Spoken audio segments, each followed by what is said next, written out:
యుద్ధానికి సంబంధించిన అప్డేట్స్ చూద్దాం ఈ బ్రేకింగ్స్ లో. పశ్చిమాసియా యుద్ధ సంక్షోభంలో గుండెల్ని పిండేసే కఠోర వాస్తవాలు బయటపడుతున్నాయి. ప్రాణ భయంతో సొంత దేశాలకు పారిపోతున్నారు ప్రవాసులు. రోడ్ల మీదే తమ పెంపుడు జంతువుల్ని అనాథలుగా వదిలేసి వెళ్ళిపోతున్నారు. యుఏఈ దేశాల్లో దిక్కు లేకుండా తిరుగుతున్నాయి పెంపుడు కుక్కలు, పిల్లులు.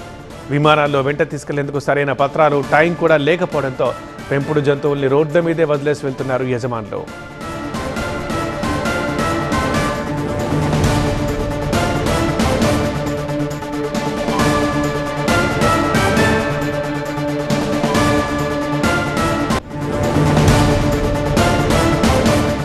విపత్కర పరిస్థితుల్లోనే పెట్స్ విషయంలో భారత ప్రభుత్వం కీలక నిర్ణయం తీసుకుంది.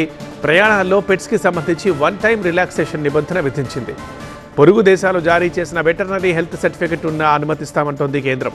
పత్రాలు సమర్పిస్తే పెట్స్కి నేరుగా ఎయిర్పోర్ట్లోనే క్లినికల్ పరీక్షలు చేస్తారు. పెట్స్కి అనారోగ్యం ఉన్నట్టు తేలితే క్వారంటైన్ కేంద్రానికి తరలిస్తామంటున్నారు కస్టమ్స్ అధికారులు.